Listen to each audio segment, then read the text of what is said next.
A lot of people struggle with getting their first listing. Agents that I have coached and agents that I've mentored, that is their biggest worry. How do I get my first listing? When I'm coaching, I will tell them the story of how I got mine. Coming into estate agency from a business background in financial services, people knew me from my gym, the way that I helped them in their fitness goals, in their nutrition goals. People knew me from my financial services when I did mortgages, etc. So they already knew me as somebody who really cared about the outcome for any of my clients in any of these previous industries. When I was then telling my sphere of influence and colleagues that I set up my own agency, they already knew me, they already knew what kind of person I was, and they knew that if they wanted anybody in their corner to fight for them, then it was going to be me, because quite straight talking, but also always focused on what another person wants, not what I want. People often say to me, oh, well, people will know this is my first listing. If you know what you are talking about, and if you know that you have researched the market and that you know exactly the advice that you're going to give, then you will know more than the person that is looking for your help to help sell their house. Focus on being an educator of property, an advisor. That's what I did. When I came into estate agency, I read everything I possibly could. I spoke to other agents who'd been doing it for years. I went round local estate agents and got some of their knowledge. I had friends who were already in the industry, or I spoke to my professional connections. I educated myself. I then could educate others and advise others as to what to do in any certain circumstance. Some people overthink this, I must get my first listing. It is about doing the background work to then help people. The more people that you help, the more people that you educate, the more people that you advise, that first listing will come. And from being somebody that knows you as a property professional, now that takes a little bit of time.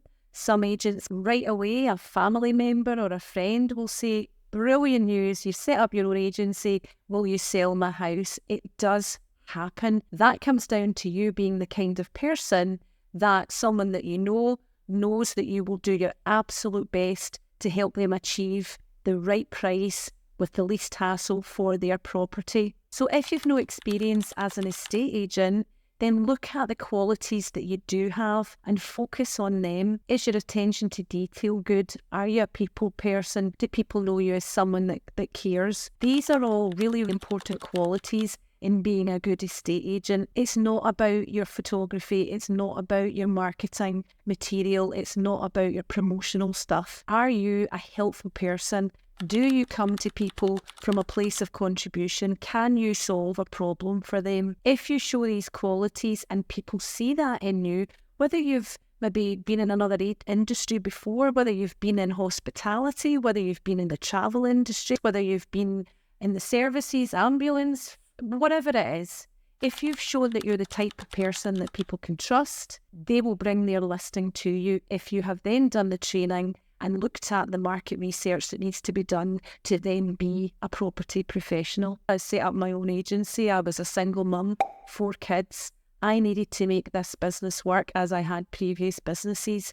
So I put myself out there. I told people what I was doing. I asked for their opinions as to what makes a good estate agent. I just literally spoke to everybody that I knew. And on the back of having the knowledge to be able to advise, I got my first listing. Now from there, it then is a snowball effect, because you then are speaking to people on a day-to-day basis with inquiries, you're speaking to viewers, etc., etc. It's a big part of how I built my business, was on the back of these first kind of 2 or 3 listings that I got from my sphere of influence. I then became known in the area as the estate agent to go to, who did treat people with respect, who did give people care, who did have attention to detail. People would say to me, you're not like a usual estate agent, and that to me was a compliment. It's not taken away from other estate agents. I just felt that there was a lack of care in the profession, and I wanted to change that. What I did when I started was focusing on how many people could I talk to, how many people would want advice, property advice, and also as part of a network group, I could advise people as to who the best plumber was, who the best joiner was. In olden days, we would call it a Rolodex. Become the person that people say, I need this for my property, I'll call Ev. Oh, I maybe need advice on that, I'll call Ev. Your first listing will come from helping as many people as you possibly can. What you have to do with focusing on helping people is be consistent and be true, and always come from that point of contribution. If somebody needs something, you be the person that they turn to. It's not going to guarantee success, but I can guarantee if things are done consistently and things are done to a high standard, then people will come to you to then sell their property. Be the person they come to for a recommendation for a mortgage broker. Be the person they come to for a recommendation for a gardener. Whatever it takes, be that person.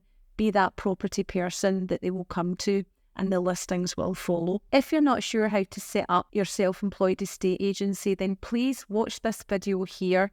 This is a step-by-step guide as to how I can help you do that. This is how I lived my life by design, not tied into working for somebody, not tied into having people managing me all the time.